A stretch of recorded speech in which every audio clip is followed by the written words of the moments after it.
coisa da organização da administração, que não tem a ver com aqueles princípios gerais do direito administrativo que a gente estudou na primeira aula. Aí são princípios da organização da administração.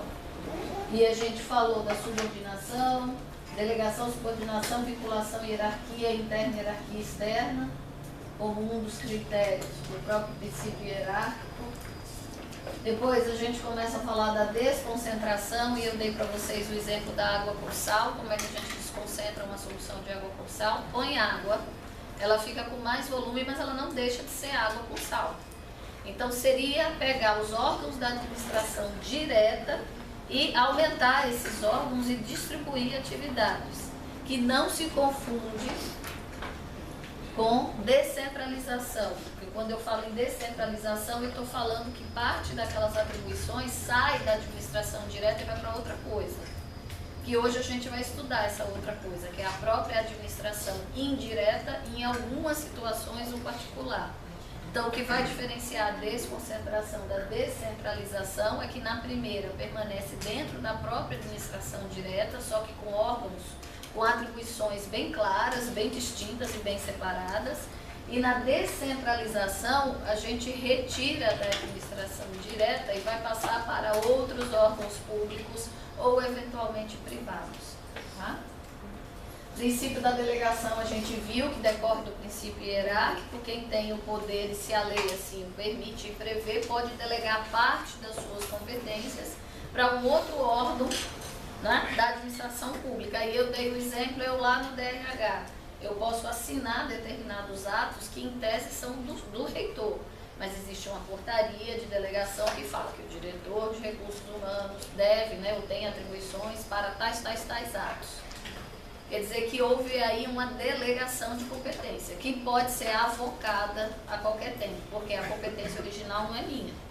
A competência original é do reitor.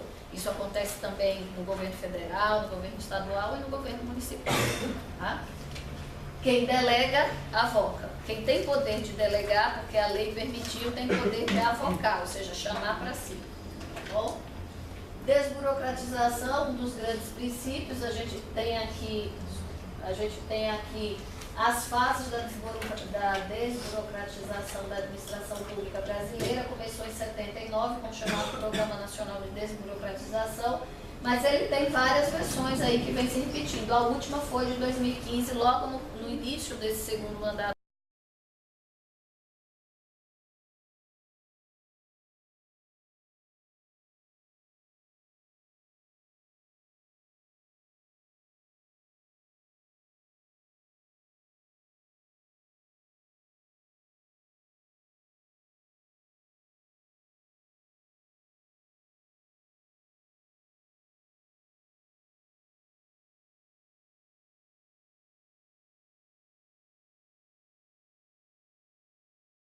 aproximar o serviço do cidadão, quanto aproximar o cidadão da decisão no serviço.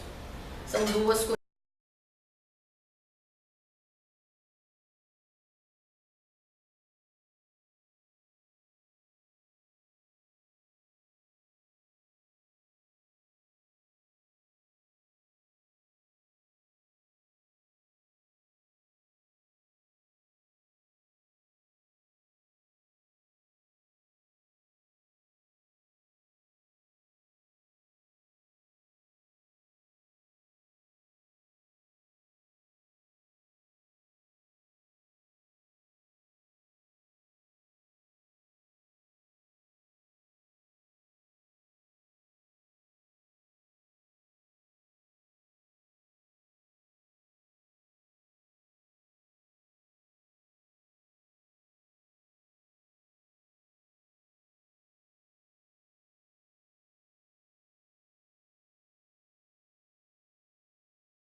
a administração deve ter, que é o respeito ao dinheiro do contribuinte.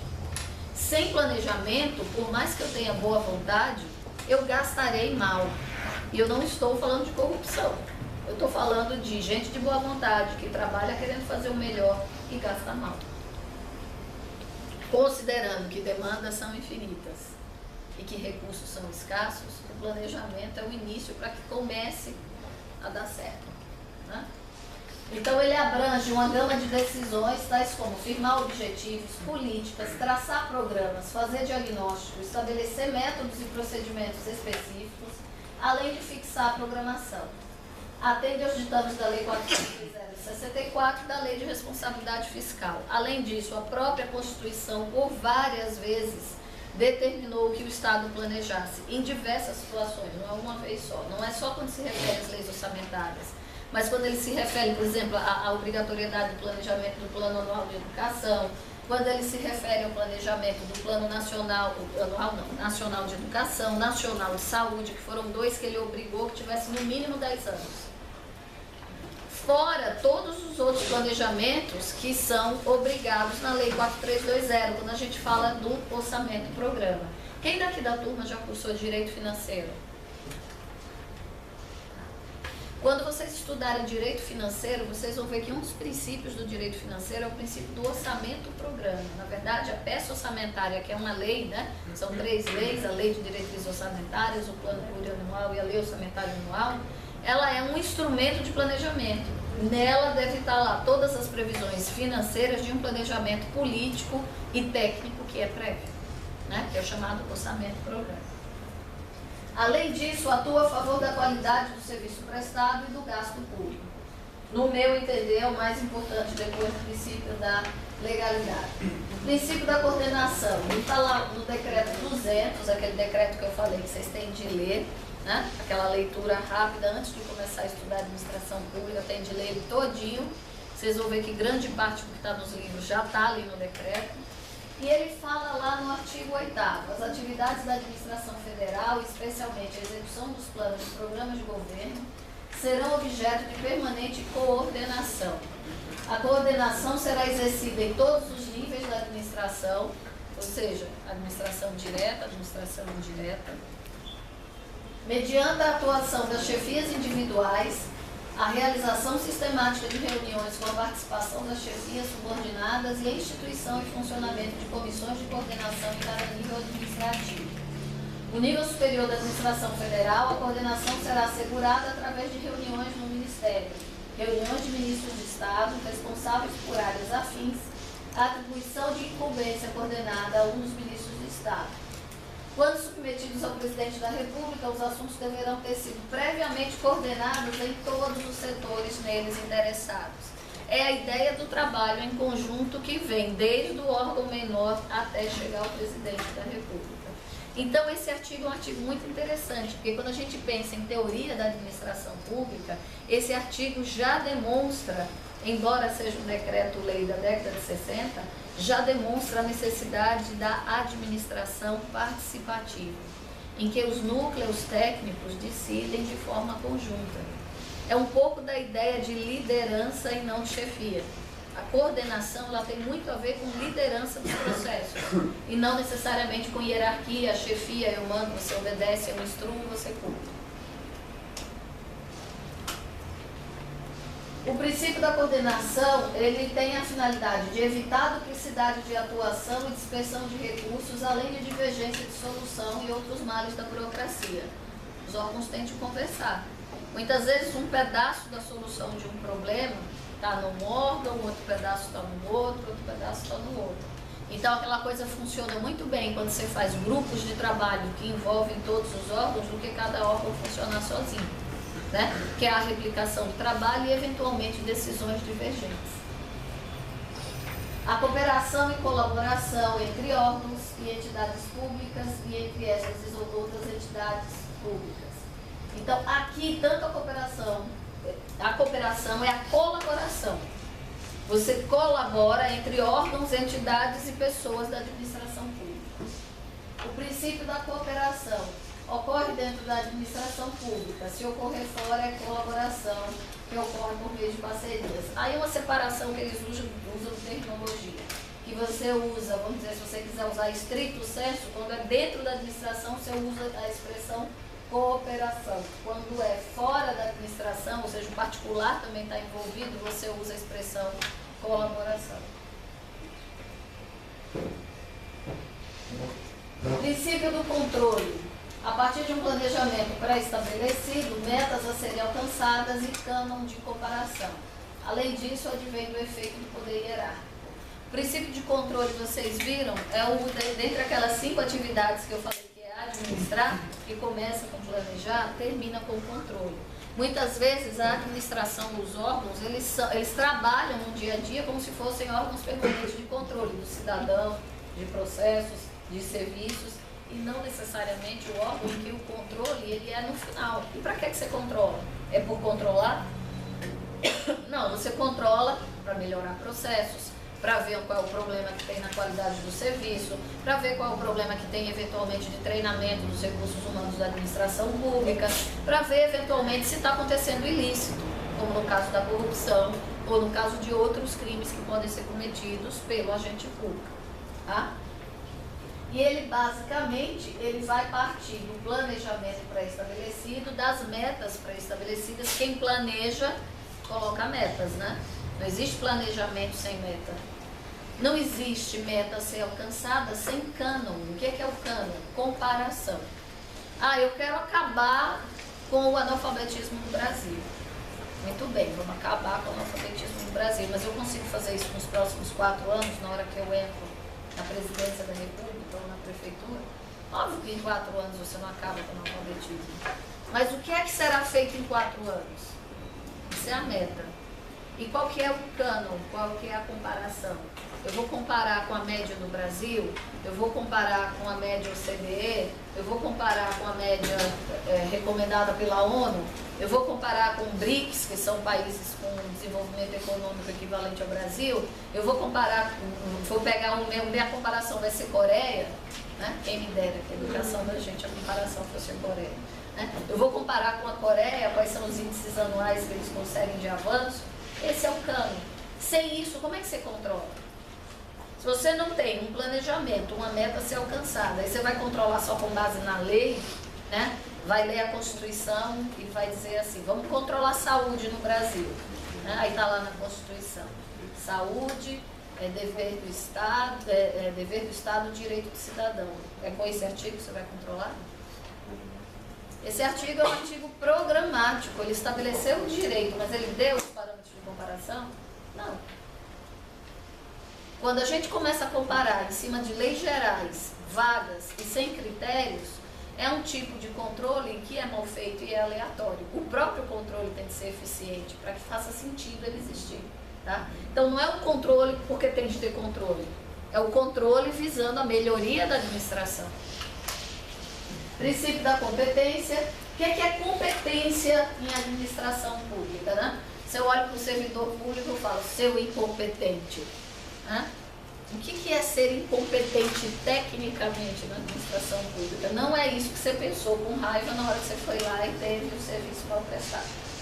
Ser incompetente na administração pública quer dizer que você não tem um conjunto de faculdades, poderes e atribuições, dadas a um agente público ou um órgão. Eu tenho competência para dar aula? Não é essa que vocês estão pensando, estou falando da legal. A legal, eu tenho competência para dar aula? Tenho. O concurso que eu fiz é para isso, é para vir aqui e dar aula. O pessoal do audiovisual tem competência para dar aula? Não. Eu posso convidar, porque ele é muito bom no assunto, formado em direito, estudioso, fez pós-graduação, tal, eu convido ele aqui para vir dar uma aula para vocês. Eu estou convidando pela competência conhecida, né, popularmente. Não, um cara competente, ele sabe o que está fazendo. Mas juridicamente, o que é um agente público competente? É aquele que tem um conjunto de faculdades, poderes e atribuições. eu tenho atribuição para dar aula, eu tenho os poderes, pelo concurso que fiz, os poderes inerentes a dar aula, que é o poder disciplinar, o poder de conferir nota, o poder de avaliar. Esse outro servidor que eu convidei, que é muito bom, formado em Direito, sabe pra caramba, que veio aqui dar uma aula pra vocês, ele pode dar a nota de vocês? Não. Por quê? Porque ele não é um agente competente. E o que acontece quando o ato é praticado por um agente que não é competente?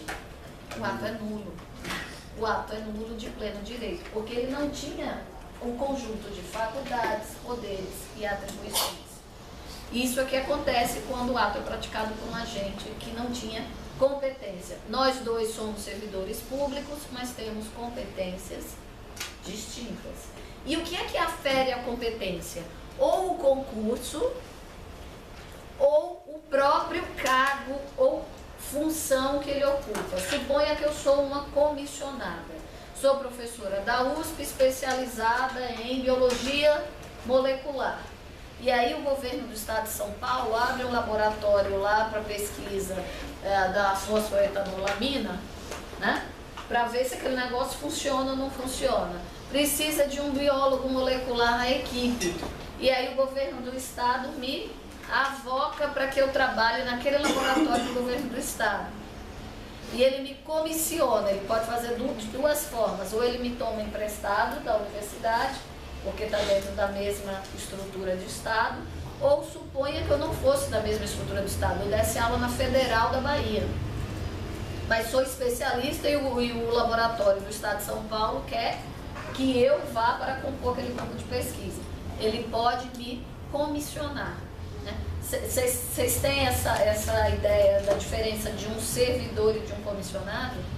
O servidor é aquele que entra por concurso público num cargo. Tá? Ele entra num cargo. E aí, para que ele saia desse cargo, existe para que extinga esse vínculo, ou ele morreu, ou ele se aposentou, ou ele fez outro concurso, ou ele pediu demissão. Né? Tem algumas situações em que a lei fala que você se desvincula desse cargo. No caso do comissionado, existe a lei que cria um cargo, né? Comissionado, ele está ali na administração pública, mas ele é de livre provimento e exoneração. Eu, como gestor, na hora que assumo, posso colocar, de acordo com as habilidades e as necessidades que eu tenho, quem eu deseje naquela função, que é de livre nomeação e exoneração. Então, eu sou lá da Federal da Bahia e o governador do estado de São Paulo me chama e me comissiona. Na hora que eu entrei naquele cargo comissionado, dependendo do que eu vá fazer na administração, eu terei um conjunto de faculdades, poderes e atribuições.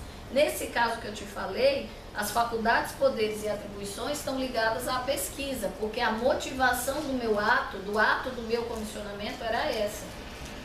Agora, suponha que o governador, então, de Sergipe, meu estado de origem, me chama e me comissiona. Não, eu quero que você fique comissionado na Secretaria de Planejamento, porque você é